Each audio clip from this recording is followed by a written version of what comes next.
আসহাবে কাহাব বা গুনহার সাথীদের গল্প কোরআনের একটি উল্লেখযোগ্য বর্ণনা যা সূরা আল কাহাব এ পাওয়া যায়। এই গল্পটি একদল তরুণ বিশ্বাসীকে নিয়ে, যারা তাদের এক ঈশ্বরবাদী বিশ্বাসের জন্য নিপীড়ন থেকে বাঁচতে একটি গুহায় আশ্রয় চেয়েছিল। কোরআনের বর্ণনা অনুসারে এই যুবকরা তাদের কুকুর সহ একটি অলৌকিক ঘুমে পড়েছিল যা 300 সৌর বছর ধরে চলেছিল, যা 309 চান্দ্র বছরের সমান। আখ্যানটি শুরু হয় এই যুবকদের তাদের বিশ্বাস রক্ষার জন্য তাদের শহর ছেড়ে পালিয়ে যাওয়ার মাধ্যমে।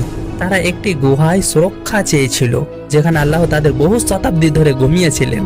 যখন তারা জেগে উঠল, তারা বিশ্বাস করেছিল যে কেবল একটি দিন বা দিনের কিছু অংশ কেটে গেছে। যুবকদের মধ্যে একজন খাবার কেনার জন্য শহরে প্রবেশ করেছিল এবং আবিষ্কার করেছিল যে তাদের অলৌকিক ঘুম কয়েক প্রজন্ম ধরে বিস্তৃত ছিল।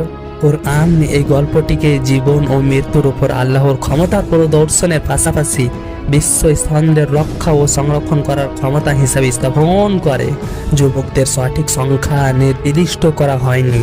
কোরআনে বলা হয়েছে, কেউ কেউ বলে তারা 3 জন ছিল, কুকুরটি তাদের মধ্যে চতুর্থ। অন্যরা বলেন তারা 5 জন ছিল, কুকুরটি ছিল ষষ্ঠ। এলোমেলো ভাবে অনুমান করে। এবং অন্যরা বলুন তারা 7টি ছিল, কুকুরটি ছিল অষ্টম। আমার প্রভু তাদের সংখ্যা ভালো জানেন। এই গল্পটি পার্থিব জীবনের ক্ষণস্থায়ী প্রকৃতি এবং পরকালের চিরান্ত প্রকৃতির অনুসরণ হিসাবে কাজ করে। একটি বিশ্বাসীদের এক অশ্বের সুরক্ষা এবং অদৃশ্যর উপর বিশ্বাস রাখতে উৎসাহিত করে। জোর দেয় যে ঈশ্বরের জ্ঞান এবং সময় মানুষের বোধগম্যতার বাইরে। আসহাবে কাহাবের গল্পটি বিশ্বাস, অধ্যবসায় এবং ঐশ্বরিক হস্তক্ষেপের থিমের জন্য পালিত হয়। বন্ধুরা, ভিডিওটা ভালো লাগে থাকলে একটি লাইক এবং সাবস্ক্রাইব করুন।